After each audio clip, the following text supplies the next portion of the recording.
Jai Om Vishnupad Paramahamsa Parivrajagacharya Shuddhara Sadashishimad. His Divine Grace A.C. Bhaktivedanta Swami Srila Prabhupada Ki Jai. Jai Om Vishnupad Paramahamsa Parivrajagacharya Shuddhara Sadashishimad. Bhakti Siddhanta Saraswati Goswami Maharaj Prabhupada Ki Jai. Ananta Koti Vaishnava Vrinda Ki Jai. Nam Acharya Srila Haridash Thakur Ki Jai. Prem se go Shri Krishna Chaitanya Prabhu Nityananda Shri Advaita Gadadhar Shivasadi Gaura Bhakta Vrinda Ki Jai. Shri Shri Radha Krishna Gopa Gopi Go Shama Kunda Radha Kunda Giri Govardhan Ki Jai. Srimad Bhagavatam Ki Jai. Nitai Gaur Premanandi Hari Hari Bol. All glories to the assembled devotees. All glories to the assembled devotees. All glories to the assembled devotees. All glories to Sri Guru and Sri Gauranga. All glories to Srila Prabhupada.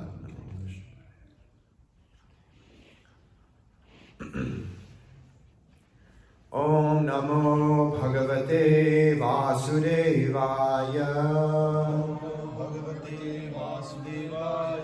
Om Namo Bhagavate Vasudevaya.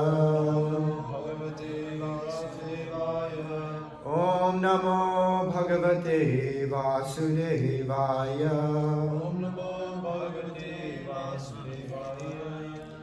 Reading from third canto of Srimad Bhagavatam, chapter 2, titled Remembrance of Lord Krishna, text 11.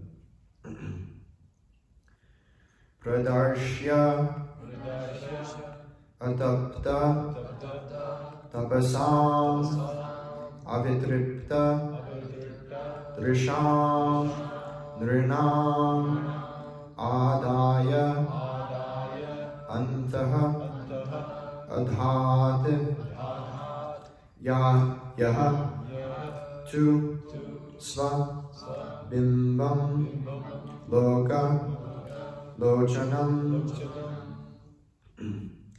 Pradarshya Tapta Tapasam Pradarshya Tapta Tapasam Avitripta Drisham Nrinam Avitripta Drisham Nrinam Adhayantaradhadyastu Adhayantaradhadyastu Svabimbam Lokalochanam Svabimbam Lokalochanam Pradarshya Tapta Tapasam Avitripta Drisham Nrinam Adhayantaradhadyastu Svabimbam Lokalochanam Pradarshya Tapta Tapasam Avitripta Drisham Nrinam Adhayantaradhadyastu Svabimbam Lokalochanam. Please chant.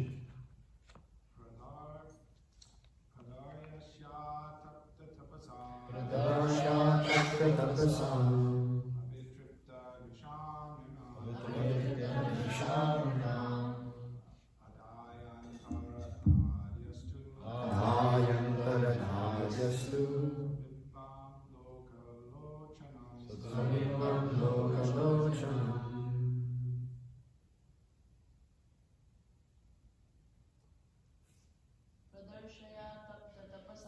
Pradarshya Tapta Tapasam Avitripta Drisham Nrinam Adhayantaradhadyastu Svabimbam Lokalochanam. Pradarshya Tapta Tapasam Pradarshya Tapta Tapasam Avitripta Drisham Nrinam Avitripta Drisham Nrinam Adhayantaradhadyastu Adhayantaradhadyastu Svabimbam Lokalochanam Svabimbam Lokalochanam. Pradarshya Tapta Pradarshya tapta tapasa.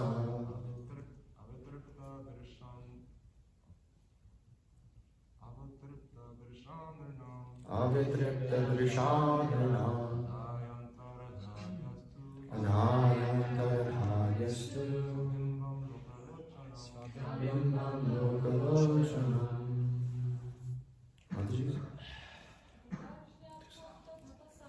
Pradarshya tapta tapasa. Avitripta Drishamrana Anayantaradhyastu Sabimbam Lokalochanam. Pradarshya tapta tapasa. Avitripta Drishamrana Dhayantaradhyastu Sabimbam Lokalochanam. Pradarshya tapta tapasa. Avitripta Drishamrana Dhayantaradhyastu Sabimbam Lokalochanam. Pradarshya, by exhibiting. Atapta, without undergoing. Tapasam, penances. Avitripta, Drisham, without fulfillment of vision. Nirnam, of persons. Adhaya, taking. Antaha, disappearance. Adhat, performed. Yaha, he who. Tu, but. Sva, bimbam, his own form. Loka, lochanam, public vision. Translation and commentary by His Divine Grace, A.C. Bhaktivedanta Swami Srila Prabhupada Ki Jai. Translation. Lord Sri Krishna, who manifested his eternal form before the vision of all on the earth, performed his disappearance by removing his form from the sight of those who are unable to see him as he is, due to not executing required penance. Purport. In this verse, the word avitripta drisham is most significant. The conditioned souls in the material world are all trying to satisfy their senses in various ways, but they have failed to do so because it is impossible to be satisfied by such efforts. The example of a fish on land is very appropriate. If one takes a fish from the water and puts it on land, it cannot be made happy by any amount of offered pleasure. The spirit soul can be happy only in the association of the supreme living being, the personality of Godhead, and nowhere else. The Lord, by his unlimited, causeless mercy, has innumerable Vaikuntha planets in the Brahmajyoti sphere of the spiritual world. And in that transcendental world, there is unlimited arrangement for the unlimited pleasure of the living entities. The Lord himself comes to display his transcendental pastimes, typically represented at Vrindavan, Mathura, and Dwaraka. He appears just to attract the conditioned souls back to Godhead, back home to the eternal world. But for one of sufficient piety, the onlookers are not attracted by such pastimes of the Lord. In Bhagavad Gita, it is said that only those who have completely surpassed the way of sinful reaction can engage themselves in the transcendental loving service of the Lord. The entire Vedic way of ritualistic performances is to put every conditioned soul on the path of piety.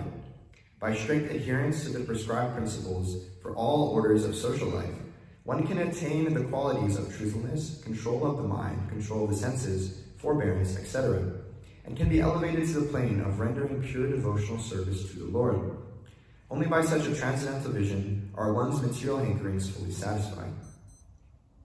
When the Lord was present, persons who were able to satisfy their material hankerings by seeing him in true perspective were thus able to go back with him to his kingdom. But those persons who were unable to see the Lord as he is remained attached to material hankering and were not able to go back home, back to Godhead. When the Lord passed beyond the vision of all, he did so in his eternal form as stated in this verse. The Lord left in his own body, he did not leave a body as is generally misunderstood by the conditioned souls. This statement defeats the false propaganda of the faithless non-devotees that the Lord passed away like an ordinary conditioned soul. The Lord appeared in order to release the world from the undue burden of the non-believing asuras, and after doing this, he disappeared from the world's eyes.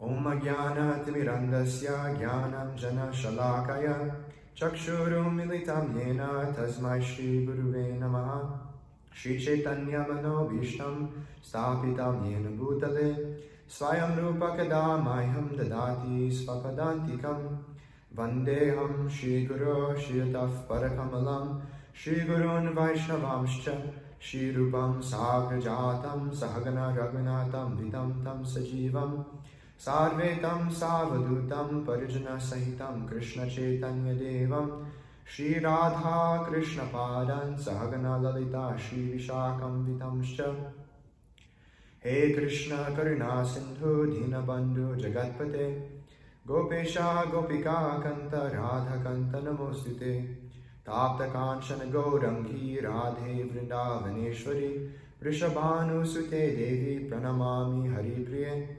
Vanshakalpatarubhyascha kripa sindhubhyeva cha patitanam pavanebhyo vaishnavebhyo namo namaha. Namo Om Vishnupadaya Krishna Pristaya Bhutale Shrimate Bhakti Vikasa Swaminiti Namine. Namo Om Vishnupadaya Krishna Pristaya Bhutale Shrimate Bhakti Vedanta Swaminiti Namine. Namaste Saraswate Deve Gauravani Pracharine Nirvishesha Shunyavadi Pashtatyare Shatarine Jaya Shri Krishna Chaitanya Prabhu Nityananda Shri Advaita Gadadhara Shivasari Gaura Bhakta Vrinda Hare Krishna Krishna Krishna Hare Hare Hare Rama Rama Rama Hare Hare Pradashya Tapta Tapasam Avitripta Drisham Hranam Adayantaradhadyastu Sabimbam Lokalochanam. Lord Krishna, who manifested his eternal form before the vision of all on earth, performed his disappearance by removing his form from the sight of those who are unable to see him as he is, due to not executing required penance. So we are continuing the second chapter of this third canto of Srimad Bhagavatam, titled The Remembrance of Krishna, where, like we've been saying before, Vidura and Uddhava are talking amongst themselves, and they're having Krishna Katha, or topics of Krishna. And this verse in particular is talking about the nature of the disappearance of Krishna, and how those people who were present on the earth at the time were not able to see Krishna as he is. We've seen in the previous verses that people such as the Yadus, who even though they were very learned, very experienced, and even with Krishna through much of their lives, were unable to see him fully as he is. And also, as Chandanacharya Prabhu was speaking yesterday, that those who are bewildered by the illusory energy and who deviate are not actually able to see the Lord as he is either. And here it's described that even while he was here and after his disappearance, that those who did not execute the required penance were not only unable to see him, but not able to understand the nature of his disappearance. So I'll kind of touch on that later on in the class, but the first point I wanted to mention, specifically this chapter titled The Remembrance of Lord Krishna. This verse specifically talks about forgetfulness of Krishna, which is the opposite of what Vidura and Uddhava are undergoing, which is talking about the name, form, glories, and qualities of Krishna. But this, Prabhupada begins this purport talking about those who live their life wanting to forget Krishna. Prabhupada starts off the purport by saying, in this verse, the word avitripta drisham is most significant. The conditioned souls in the material world are all trying to satisfy their senses in various ways, but they have failed to do so because it is impossible to be satisfied by such efforts. The example of the fish on land is very appropriate. If one takes a fish from the water and puts it on land, it cannot be made happy by any amount of offered pleasure. So we can practically see that this is our own position in this material world. That why are we here? Can anyone give any reasons for why we're here in the material world? Krishna, being envious of Krishna, wanting to enjoy separately from Krishna. I am the enjoyer. Wanting this whole mood of everything isn't meant for Krishna's enjoyment, but it's meant for my enjoyment. So we're here in this material world, wanting to enjoy everything separate from Krishna. But Prabhupada gives the perfect analogy, perfect example in this regard, that it is like a fish trying to enjoy all the pleasures of fish life outside of the water. We can see that the nature of a fish is naturally to be inside of water. It is an aquatic species of life. And they actually were designed in a specific way where they're able to, unlike us, they're able to breathe air and get oxygen in through the water, and they're able to live in that specific environment. But if you take them out of that environment, they're actually not able to sustain themselves.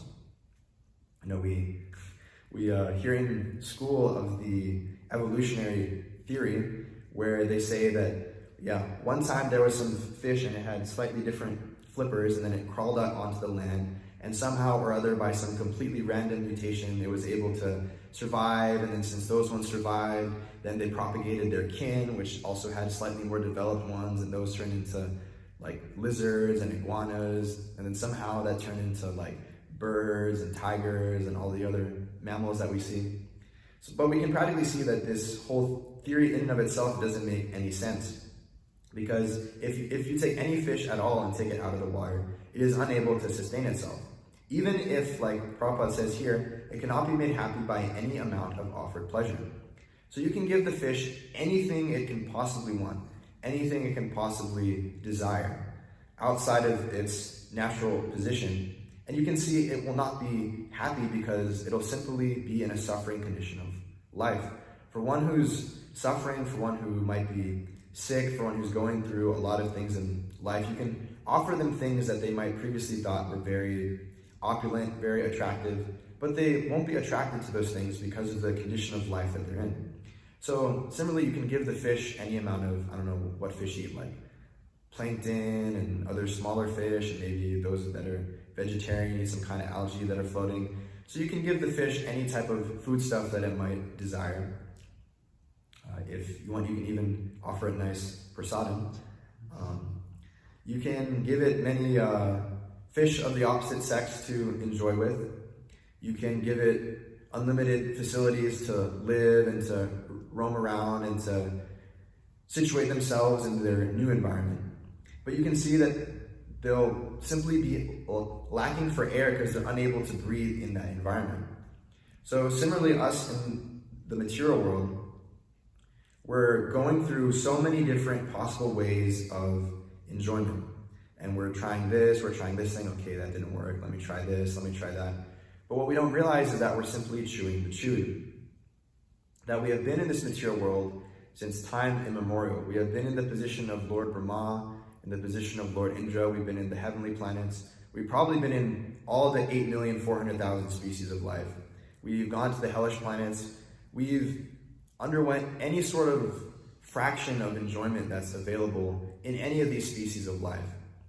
But yet we're still trying to be like, no, maybe if I'm in this situation, then I'll be able to enjoy. I was reading later on in this third canto where it's describing the child in the womb of the mother. And the child in the womb of the mother actually has to undergo so much suffering, and it's actually a very painful and undesirable situation. So the child in the womb, because it isn't like they think now where, oh, when the child's in the womb, it's just a lump of cells and chemicals, it isn't actually a living thing. We can actually see that anything living is only in that condition because the spirit soul is present there. So the spirit soul is actually present in the fetus developing into the whatever species of life that it may be. And specifically in the human form, the spirit soul is praying to Krishna like, hey, I've undergone so many different past lives, I've done so many different activities, and all I've experienced is just straight suffering. So please let me dedicate this life in particular to your devotional service and to serving you. because, after going through so many different experiences, they're actually able to realize that, okay, this might finally make me happy. But then due to the trauma of birth, they kind of forget all their previous lives and previous consciousness that they underwent.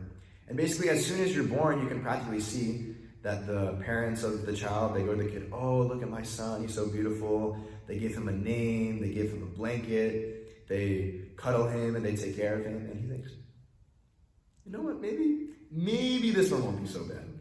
And maybe I'll actually be able to enjoy this time. But we can practically see you can give a human being, a living entity, any sort of facility, any sort of level of enjoyment, but it actually doesn't bring us happiness, but it actually brings us the most amount of suffering.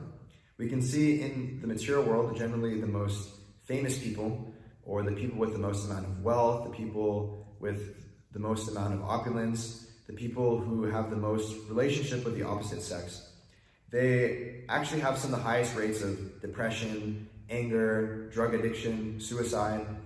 So it isn't just by the accumulation of more and more material things that one actually gets to this level of happiness, but it actually just brings one more and more suffering. Because you can give the fish anything outside of the water, but unless the fish is situated inside of the water, then it can actually be happy. And we can practically see, kind of elaborating more on this analogy, that it isn't just that when the fish is in the water, all it has is water, but there's so many other things to enjoy inside of the water, right? Just from a distance, you can, if you're just observing the ocean, Prabhupada was giving this example I was reading the other day, that if you look afar from the ocean, it just looks like a blue mass of just like blue water. But if you actually closely observe the water, you can actually see so much variety and so many living things, so many interactions going on within the water. So it isn't like when one enters into the water, one loses its individuality. The Mayavadis often use this analogy. They're very fond of these Vedic analogies, but they tend to twist them to fit their own beliefs. Prabhupada would often give the example that the conditioned soul is a part and parcel of Krishna, and that's kind of like the whole ocean and one drop of water.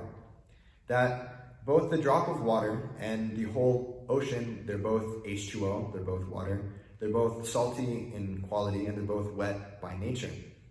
But even though they both have these same qualities, they're actually, one is great and one is very small.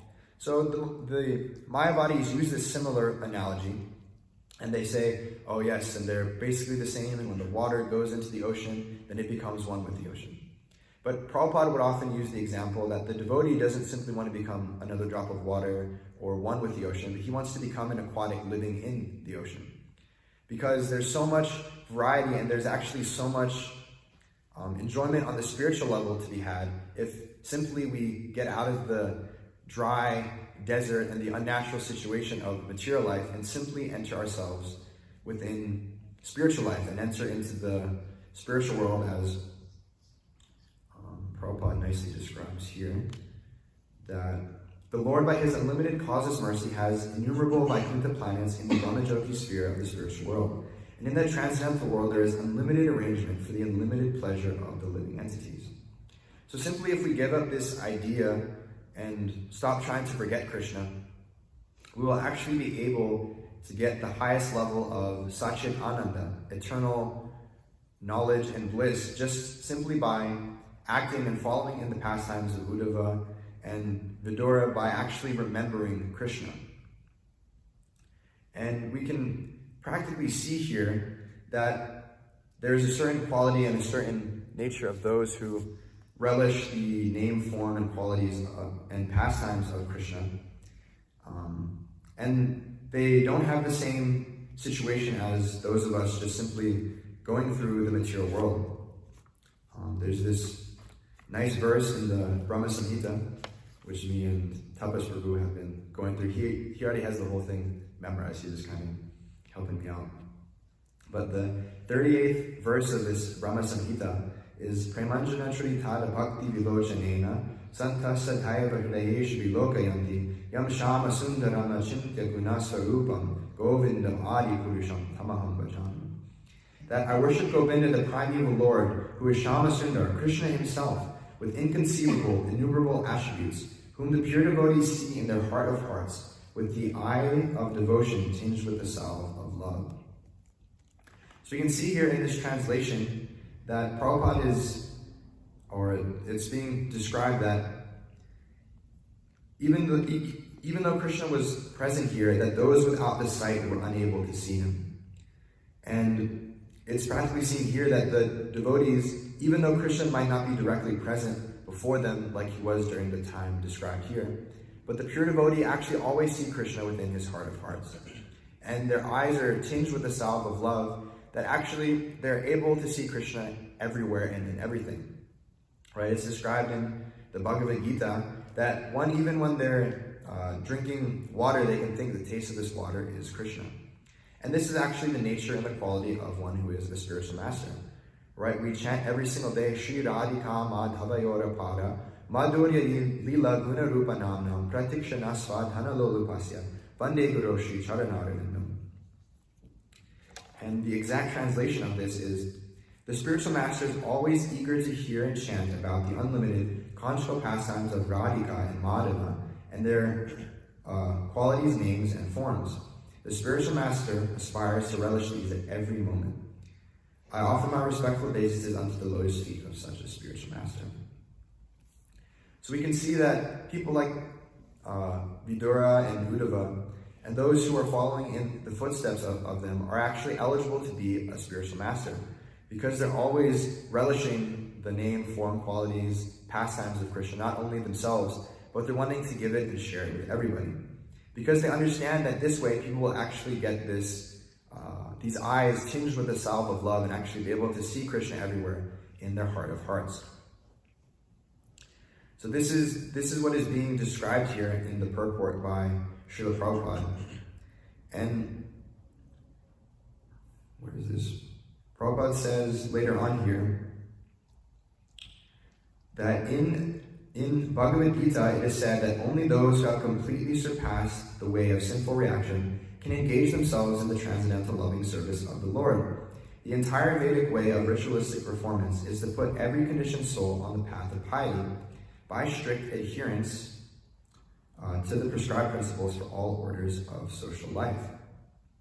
So there's this verse in the second canto of the Bhagavad Gita which says, Yam hina vyatayantete purusham purusharshava samaduka sukham dhiram somritatvaya kalpate.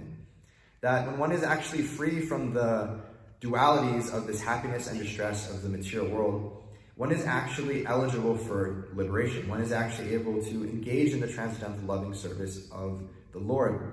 And this is the path and this is the process of an actual yogi, or one who is actually trying to make advancement in spiritual life. This is also nicely described at basically the end of this second chapter, where Krishna says, Apuryamana machala pratishnam samudrama paf pravashanti yadvat tadvat kamayam pravashanti sarve sashantim apnoti nakama kami. That a person who is not disturbed by the incessant flow of desires that enter like rivers into the ocean, which is being filled but is always still, can alone achieve peace, and not the man who strives to satisfy such desires. So this is, like I was describing earlier, we're in the position where we're trying to enjoy separately from Krishna. And it isn't just that by taking up the process of devotional service that one automatically becomes free from these material desires. But we can practically see and experience in our own daily lives that these material desires are coming at us practically from in every situation and from all directions. And one might even think that by taking up to devotional service that might actually test us more, and that we're put in more and more situations where we might get tested by the modes of material nature and come in a situation where it becomes seemingly harder for us to make this level of advancement. But it's described here that one who actually attains that highest platform, all of these desires are flowing in like incessant amounts of rivers. But one who is completely situated, his mind is like that of the ocean. We can practically see and experience this, that when you go to an ocean, it's actually very still. Even though there are many flashing and flowing rivers that are constantly flowing into this ocean. But the ocean yet remains very still. So this is a position that one has to be in, and one, like I was describing earlier, has to be detached from this duality of happiness and distress. And in this way, one will actually be able to attain this highest platform. And Prabhupada describes here that by strict adherence to the principles for all orders of social life, one can attain the qualities of truthfulness, control the mind, control the senses, forbearance, etc., and can be elevated to the plane of rendering pure devotional service to the Lord. So what's being described here is the system of Varnashram Dharma, in which one can actually practically attain to this platform in life. Because it isn't just so simple that one chants Hare Krishna and then all of a sudden they attain to this highest level of yogic practice, but actually one needs a lot of practical engagement in devotional service in order to come up to this platform. So the system of Varnashram Dharma, or this prescribed principles for all orders of social life, engages one in any propensity from any birth, from any sort of background, and gradually brings them up to the platform of devotional service. Because whether one is a Brahmana, a Kshatriya, a Vaishya, or a Shudra, they are engaged in service to someone. And ultimately, the Brahmanas are the heads of society. If they're actually in charge of everything like they should be, like I was just reading in the 4th canto, this pastime of King Vena, where he was a very demoniac king, and he was put in charge because they were like, hey, we kind of want to continue this bloodline coming from Dhruva Maharaj, and maybe eventually he'll change. But he was even more demoniac, actually, and even considered himself on the level of the Supreme Personality of Godhead. So simply the Brahmanas, just by chanting some mantras, they were able to finish him off completely. So this is the nature of society when the Brahmanas are actually in charge, because they're able to oversee everything, and they can see when there is some deviation here or some deviation there. They're able to set people straight back on the path of devotional service. And they're able to engage people in the performance of yajna, which is a big thing in the situation which King Vena was leading by, is he completely stopped the performance of yajna. And in this way, all of the citizens weren't getting anything for their maintenance. They weren't getting any food grains from the earth. There wasn't any rain coming. So by stopping the performance of yajna, they were actually put in a very unfavorable situation. And the Brahmanas were able to put the situation and bring it right back on track. So anyone who's following in the system of Varnashram Dharma, they're constantly being put back on track in the system of devotional service. And also, anyone in the 4 ashrams, whether they're brahmachari, grihastha, vanaprastha, or sannyasi, they're gradually learning this principle of detachment, which it isn't just that one gets practical engagement throughout their life, but one actually needs to develop this mood of detachment. And that's why it is recommended in all of the Vedic literatures that one from the age of 5 years old, they begin living as a brahmachari in the ashram of the guru. Because, up until you're basically 5 years old, you don't really have any conception of anything that's going on. You're just a little kid. You aren't really so much thinking of this aham mameti bhav of, oh, this is mine, everything is mine. And at this young age, if one is actually instilled these values of detachment and practices living in the Guru's ashram as a brahmachari for some time, then no matter what situation he's put in, he's able to have this mood of detachment. Because this is why we practice this system of bhakti yoga and put ourselves in sort of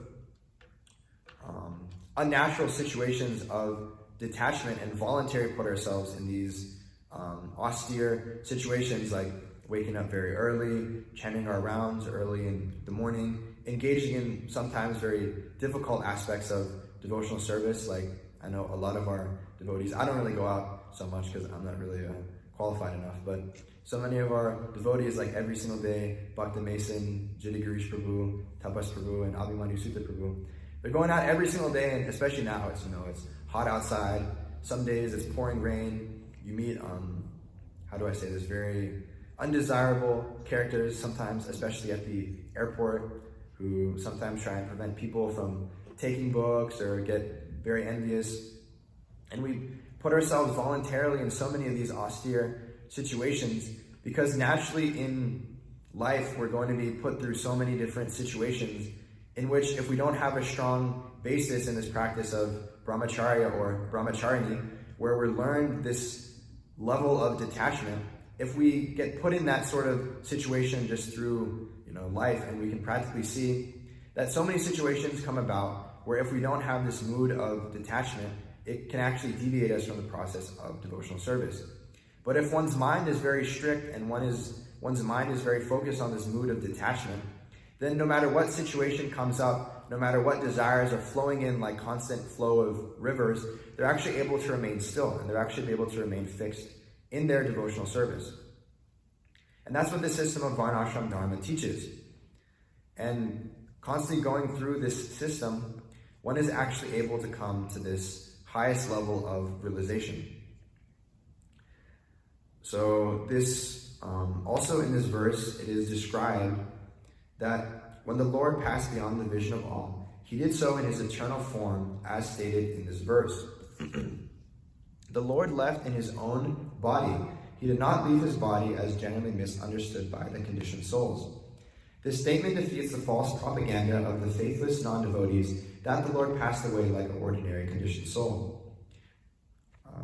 The Lord appeared in order to release the world from the undue burden of the non-believing asuras, and after doing this, he disappeared from the world's eyes. So this is actually very nicely described in the 11th canto of Srimad Bhagavatam, which Abhimanyu Sutta Prabhu is currently reading through. I still have a long way to go before I get there, but he's almost there.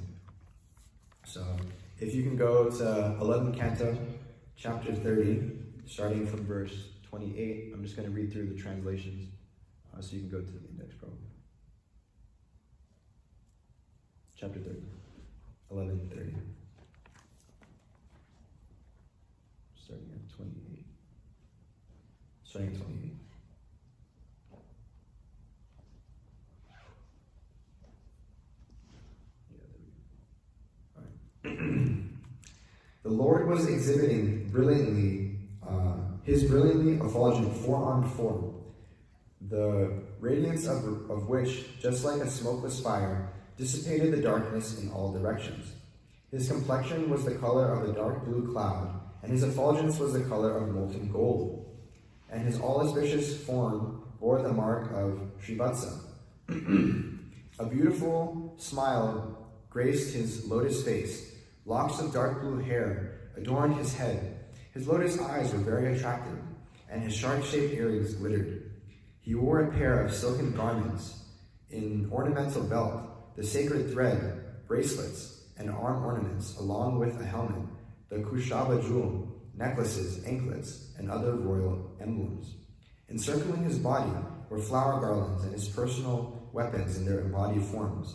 As he sat, he held his left foot with its lotus red sole upon his right thigh. Just then, a hunter named Jara, who had approached the place, mistook the Lord's foot for a deer's foot. Thinking that he had found his prey, Jara pierced the foot with his arrow, which he had fashioned from the remaining iron fragment of Samba's club. So I'm going to read the purport here of this verse because it kind of gives more clarity on this concept. That according to Srila Vishwanath Chakravarti Thakur, the statement that the arrow pierced the Lord's foot expressed the point of view of the hunter, who had thought he had struck a deer. In fact, the arrow merely touched the Lord's lotus foot and did not pierce it, since the Lord's limbs are composed of eternity, knowledge, and bliss. Otherwise, in the description of the next verse, that the hunter became fearful and fell down with his head upon the Lord's feet, Shukadeva Goswami would have stated that he extracted his arrow from the Lord's foot. So I'll continue reading a couple more. Then, seeing the four-armed personality, the hunter became terrified of the offense he had committed, and he fell down, placing his head upon the feet of the enemy of the demons. Jara said, "O Lord Madhusudana, I am a most sinful person. I have committed this act out of ignorance. O purest Lord, O Uttama Shloka, please forgive this sinner." O Lord Vishnu, the learned say that for any man, constant remembrance of you will destroy the darkness of ignorance. O Master, I have wronged you. Therefore, the Lord of Vaikuntha, please kill this sinful hunter of animals immediately, so he may not again commit such offenses against saintly persons. So I'll read this purport also because Prabhupada gives even more description, and I guess this is Kridananda Maharaj, I guess, who's giving this purport. It's said that Srila Vishwanath Chakravarti Thakur explains that fratricidal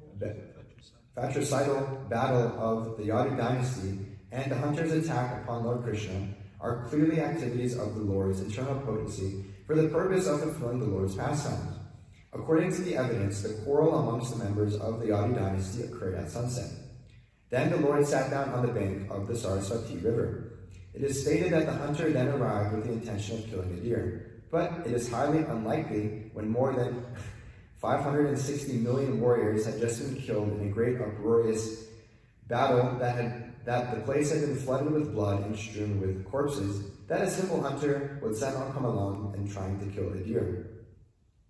Since deer are by nature fearful and timid, how could any deer possibly be on the scene of a huge battle? And how could a hunter calmly go about his business in the midst of such carnage? Therefore, the withdrawal of the Yadu dynasty and Lord Krishna's own disappearance from this earth were not material historical events. They were instead a display of the Lord's internal potency for the purpose of winding up his manifest pastimes on earth. So I'll keep reading here, and then I'll kind of touch on all these points when I'm finished with the chapter. That neither Brahma nor his sons, headed by Rudra, nor any great sages who are masters of the Vedic mantras, can understand the function of your mystic power. Because your illusory potency has covered their sight, they remain ignorant of how your mystic power possibly works,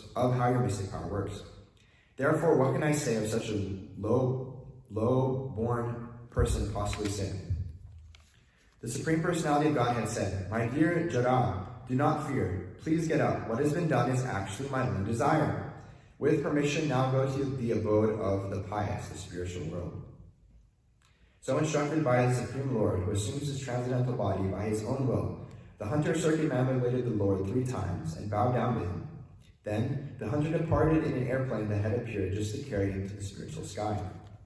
At the time, Daruga was searching for his master, Krishna. As he neared the place where the Lord was sitting, he perceived the aroma of tulasi flowers in the breeze and went in its direction.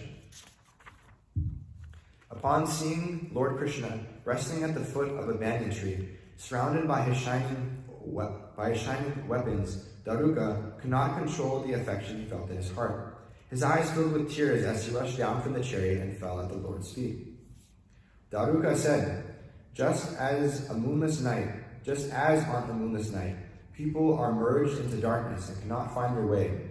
Now that I have lost sight of your lotus feet, my Lord, I've lost my vision and am wandering blindly in darkness. I cannot tell my direction, nor can I find any peace. Shukadeva Goswami continued, O foremost kings, while the chariot driver was still speaking before his very eyes, the Lord's chariot rose up into the sky along with its horses and its flag, which was marked with the emblem of Garuda. All the divine weapons of Vishnu rose up and followed the chariot. The Lord Janardana then spoke to his chariot driver, who was most astonished to see this. O driver, go to Dvaraka and tell our family members how their loved ones destroyed one another. Also tell them of the appearance of Lord Sankarsana and of my present condition. You and your relatives shall not remain in Dvaraka, the capital of the Yadus, because once I have abandoned that city, it will be inundated by the ocean. You should all take your own families together with my parents, and under Arjuna's protection, go to Indraprastha. You, Daruka, should be firmly situated in devotion to me, remaining fixed in spiritual knowledge and unattached to material considerations. Understanding these pastimes to be a display of my illusory potency, you should remain peaceful. Thus ordered, Daruka circumambulated the Lord and offered obeisances to him again and again. He placed Lord Krishna's lotus feet upon his head, and then with a sad heart went back to the city. Thus ends the Bhaktivedanta purports of the humble servants of His Divine Grace, A.C. Bhaktivedanta Swami Prabhupada, to the 11th canto, 13th chapter of the Srimad Bhagavatam, entitled The Disappearance of the Yadu Dynasty. So we can see this is actually the nature of the Lord's disappearance.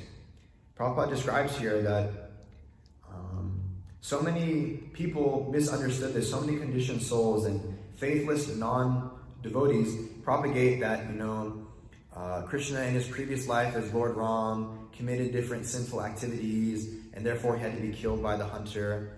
Or they say that, because he plotted to end the Kuru dynasty, that therefore he was killed in this way. But it's actually described that all of these things were perfectly undergone under the arrangement of the Supreme Lord.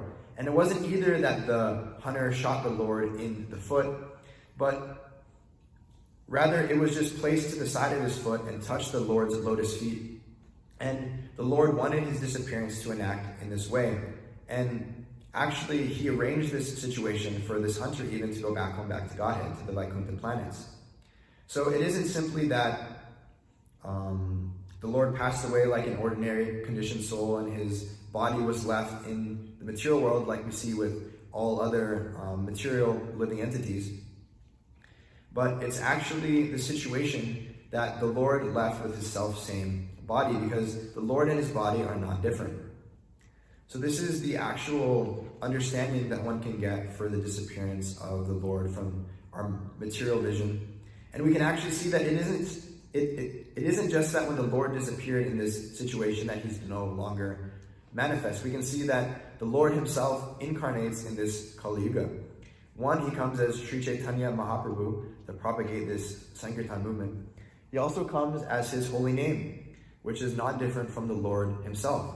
So simply by chanting Hare Krishna, Krishna Krishna, Hare Hare, Hare Rama, Rama Rama, Hare Hare, one can actually be in the presence of the Lord because the Lord and his name are non-different. Krishna also appears in his Archa Vigraha form, in which he goes into some material elements, whether it be wood, stone, marble, brass, and he actually takes on a form where the conditioned souls are actually able to render him service. Because when we're in the current situation that we're in, what level of qualification do we have to actually worship the Supreme Personality of Godhead? But he incarnates in this Archa Vigraha form so we can actually offer him worship, so we can offer him arti, so we can offer him prayers, and so we can engage in the Lord's service. So it isn't just that when Lord Krishna disappeared from our material vision at this time that he was no longer manifest, but actually wherever the name, form, qualities, and pastimes are being spoken and are being relished, Krishna is actually present there.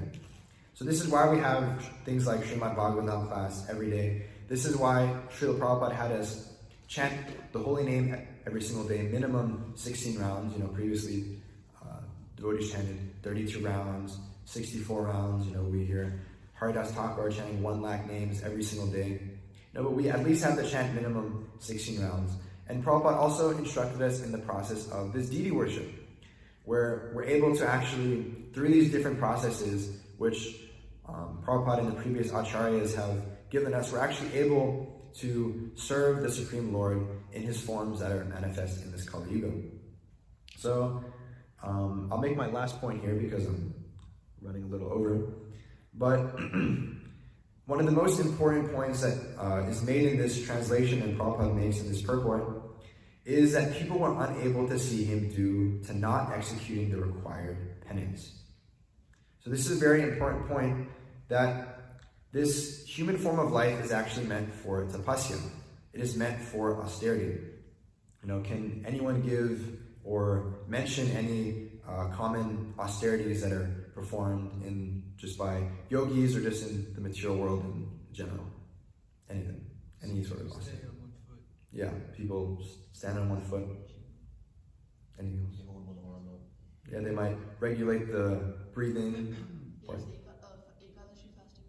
Yeah, they undergo different types of voluntary fasts.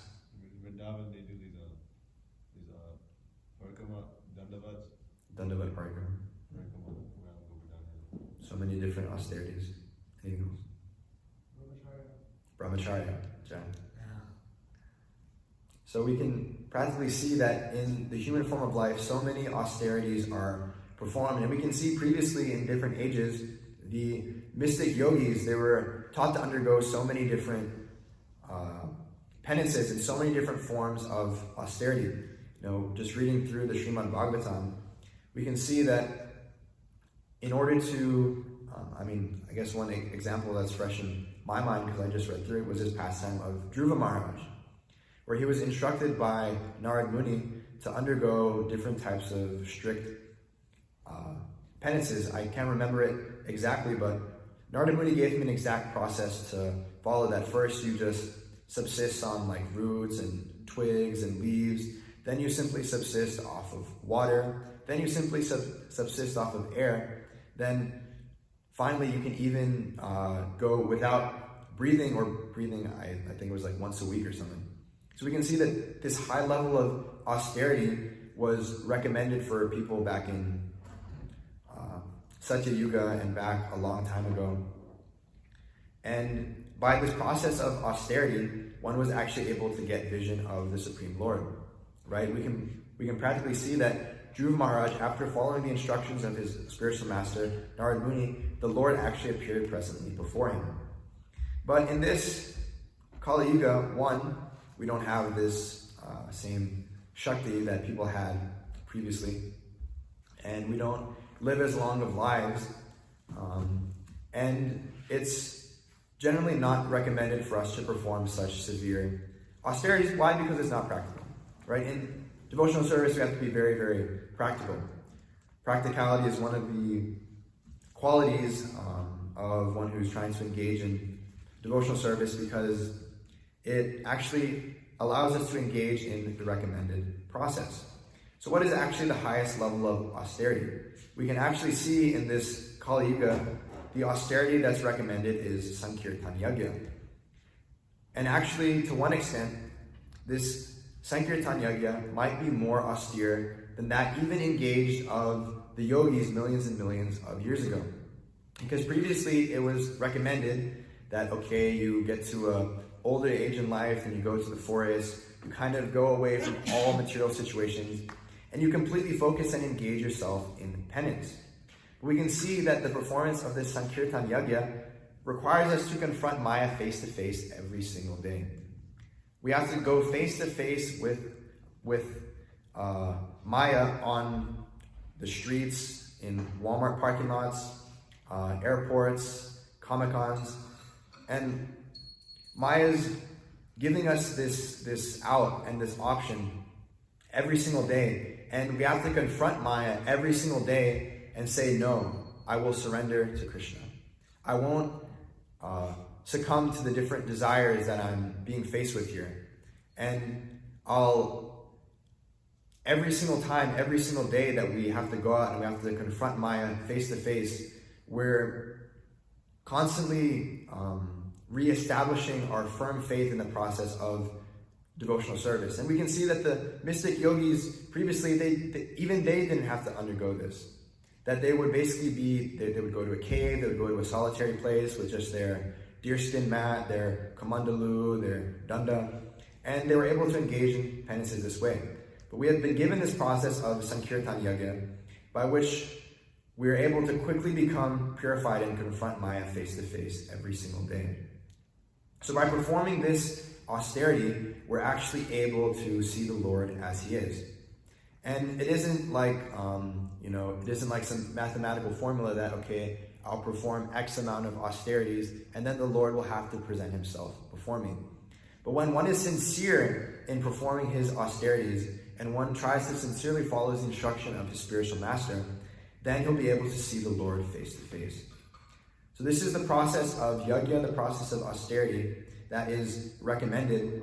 And we can practically see that, as I described before, these Varnashram Dharma farm communities which keep us under the direction of the Brahmanas and teach us this detachment, along with performing the Sankirtan Yagya, is the perfect formula for engaging one's whole life in the service of Krishna. And then one, simply like even this hunter that came and surrendered himself before the Supreme Lord, he went back home, back to Godhead. So we can practically see that simply by following the instructions of Srila Prabhupada, his own spiritual master, Bhaktisiddhanta Saraswati Thakur, and coming from the order of Srila Bhakti Vinod Thakur by our own spiritual master, we have been asked to engage in establishing these Varnashram Dharma farm communities as Daiva Varnashram Dharma, and engaging in this austerity of Sankirtan Yagya, Because this way we'll actually be able to see the Lord face to face. So I'll end my class here. If there are any corrections, questions, or comments, I'll take those now. If someone wants to grab the mic, wherever it is.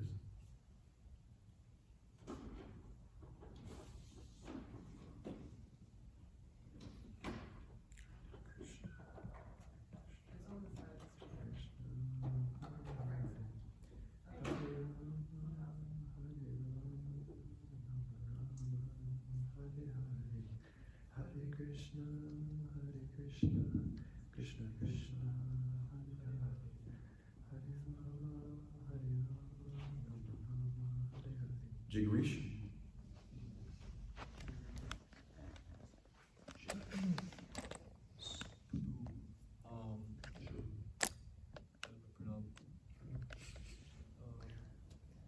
Your statement that the Sankirtan Yanga is more austere than austerities in previous yugas. I don't agree with that. I don't think that's correct, because if we were to try to do what they did in previous yugas, we would not be successful. And Srila Prabhupada said you'd fall down. So, I get your point that we're going out into a world which is very degraded, sex walking around everywhere, and it's difficult in that sense. But when one goes away to a cave or something, they have to deal with their mind still, and mine is still certainly there. And it's said in the Shastra, I believe. I don't have an exact reference, but this Sankirtan Yajna is in Kali Yuga. It's specifically very easy to come back to Godhead. So, And we can practically see, though, that this process requires us to confront Maya face to face every single day. And just like you were describing, it might be just thinking about performing some of these austerities that people performed millions of years ago. Maybe it might have been difficult for them to engage in this process of Sankirtan Yajna too, because they have to confront Maya face to face every single day. But this Sankirtan Yajna is a process of quick purification, which we can go out every single day and become purified. We don't have to undergo thousands of years of austerities. We don't have to undergo so many difficulties, but actually we're able to quickly come to this high standard and this high level of devotional service simply by performing this austerity and this Sankirtan Yajna. So that's kind of the point I was trying to make. I think Mahosha Prabhu has a question. He just called me.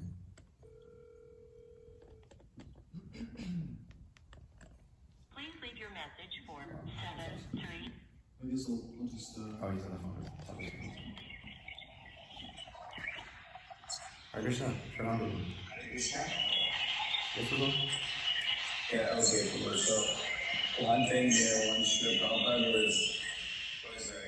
was giving class, and something about all the austerities that Vishwamitra Muni was performing, and he was talking about how Vishwamitra Muni performed austerities for like 60,000, 70,000 years, and all this and all that, And then he said, and this was in Atlanta, LA or Atlanta, one of the three. I think it was in Atlanta, And then Srila Prabhupada said that he's performing all these austerities Vishwamitra Muni, 67,000. But he said, just 2-3 days of that Sankirtan and you do more austerity than Vishwamitra Muni is doing. 2-3 days of this big distribution. And in another place, Srila Prabhupada says, Srila Prabhupada wrote this letter to Prabhu Vishnu Maharaj. He's talking about, this has to be samadhi. Otherwise, how are you being? How are you live in the van? You live so austerely, bathe outside in the cold, do all these things. This is the greatest austerity, and get all this is for distributing books. Able to do all this. This is a very huge austerity. It's much bigger than any austerity that was performed in previous years. And another thing in the Srimad Bhagavatam, one more reason for the disappearance of the Yadu dynasty, was that Krishna saw that the Yadavas were like the unrivaled warriors of the entire world. There was no one like even close to them, and Bhaktivedanta Sarikatu says that when Krishna thought that when he disappears, all his devotees would just like go mad after separations from him and like hasten their madness, may even destroy the whole world. So in order to do that, and then like the backstory is that when after the battle of Kurukshetra, all the Pandavas and Krishna, they go to meet Gandhari, and Gandhari, she was over there, and she knows Krishna is the supreme absolute person and all these things. So then she says, Krishna is the supreme absolute truth, and if you really want to, you could have avoided this war, but now you see, Krishna, it was your desire. My entire family, all my family is completely destroyed in fratricide war. Therefore, she says, I curse you in 37 years from now, that you along with all the other dynasty will actually destroy each other in a fratricide war. And, Krishna actually thanks him and he says, like, I was really thinking, like, how am I going to wind up my pastimes? How am I going to get the other dynasty?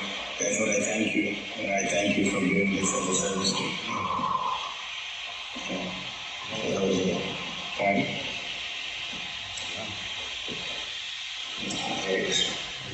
Thank you, Prabhu. Can you keep him on the line? Was it? I was asking if you could keep him on the line. Something like that. Clarification. So when Srila Prabhupada says it's a greater, the Sankirtan Yajna is a greater austerity than previous austerities, I think he's saying that it's a greater austerity in terms of its significance, but not a greater austerity in the sense of its being harder. That's at least my... Huh?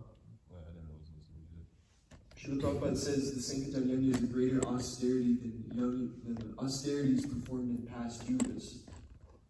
And I'm saying that he's saying that because of its significance. The significance of the Sankirtan Yajna is more significant than previous austerities.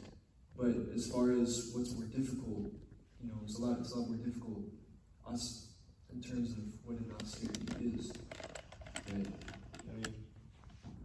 I guess it depends on how you look at it. I mean, there's that. What's that verse in chapter 12 about like how any Moses was calling? There's austerities of the body. There's also austerities of the mind. So maybe that's like.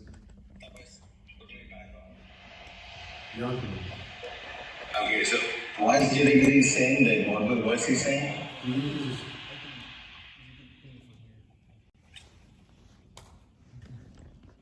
Prabhu, can you hear me? Hare Krishna. Yeah. So I'm.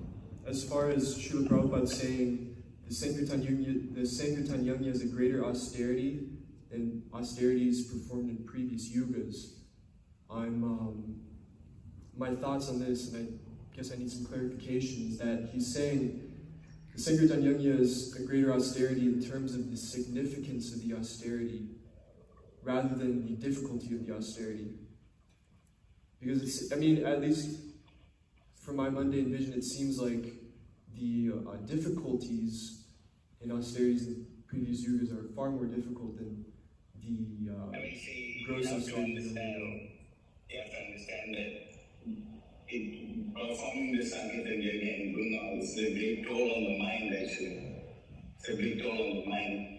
And the austerities that they used to perform in the previous ages, like their bodies were made for that. You see, as Kaluri, because even my mother, for me, I don't know if she's still there, she's probably pretty old now, but for me and my brother, even now, like almost every Ekadashi, my mother, what she would do is that one day before Ekadashi, she would have a live stream, and she would fast all day, and probably would stay up in the night, and fast all day on the day of Ekadashi, and the next day on Dwadashi too. She would fast until like 12 o'clock, until midday, and then she would break her fast, And that's just a different generation. It's a different generation. I mean, like, how many people are willing to do that now, even for their kids, So like, as Kaliyuga keeps going on, He didn't confirm it, so I said, this is a big deal, actually. Well, okay, I guess it's easier to distribute books in a Walmart parking lot surrounding yourself with like 9 fires in the summer and submerging yourself in the water. But what you're gaining from that is a lot more. What you're gaining from going to something and you're getting a lot more. You understand that? Yes, Prabhu. Yeah, how in terms of our ability, anyways, it's yeah, I understand. Thank you.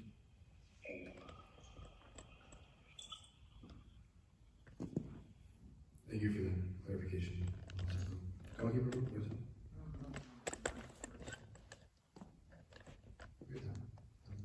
Your offer is still up, so we can just keep it.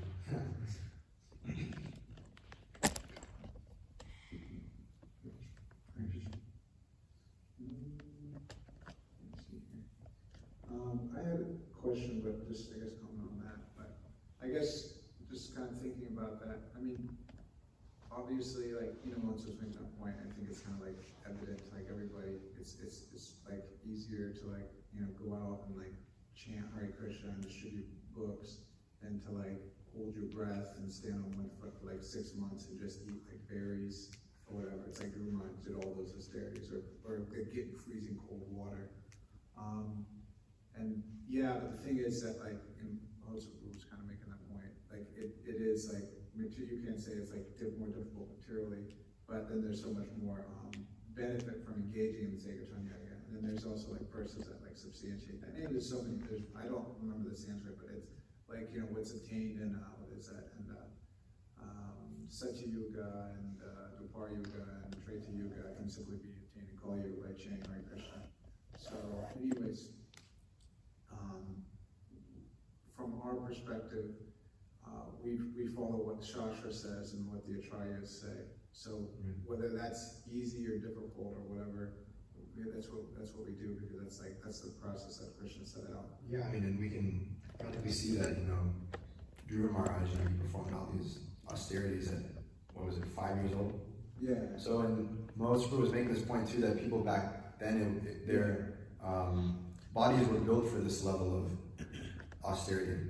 Yeah. So, based on one's perspective, for us, it like might be like, oh damn, like that would be tough. But like for I mean, Dhruva was like a 5-year-old boy. Yeah. Like he was able to do all these austerities. Yeah, even also too, just looking at just the time of span of Kali Yuga, previously, not in all cases, but it seems like with Lord Chaitanya's followers, it was like easier for some of them to chant Hare Krishna versus, and even too, just like within just like in India, like with some of like, not all Bhakti Siddhanta Saraswati Thakur disciples chanted 64 rounds, but it seemed like it was like something that most people could like do. It's just like chant all day and then follow Ekadasi and all those things like most people were saying. But when Prabhupada came to the West, it was so difficult for his disciple, that you're talking about at the beginning, that he was 64, then 32, and then 16. So even for them to 16, Prabhupada would say that even 16, it's like, everybody's finding it difficult. But anyways, but it just, the point I'm making is that even with the Kali Yuga, that difficulty is like there, and then it's like people that they don't even want to chant. And Prabhupada would make a point of that joke with that newspaper, that the wife was telling them, I don't forget all the details, but someone's saying, chant, chant, chant, and the husband saying, can't get it, can't.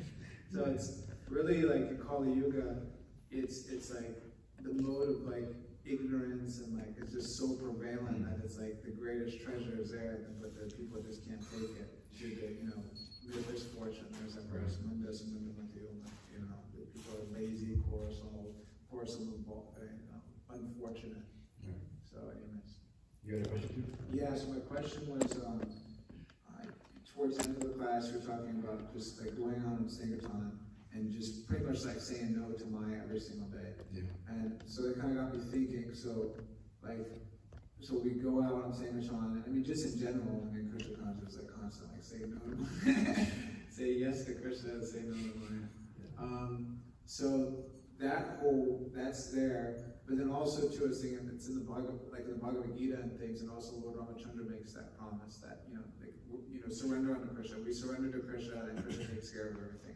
Lord Ramachandra said, you surrender unto me, even if someone says that once, he protects that person, delivers them, from fear of all these things. So my question is that we have statements where explain that you just surrender just once, and Krishna protects, but then also there's that ongoing process of surrender.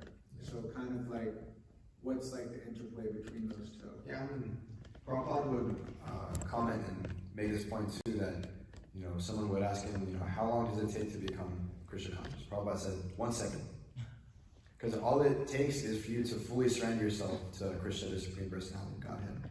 And then he'll deliver you from all fear, like he says in the Bhagavad Gita, like you were quoting, the Sarva Dhamman Pritya Jamame Kamshana Aham Tvam Sarva Papegyo Moksha Visyana Masuja. But like you were also saying, for most people it isn't just that easy.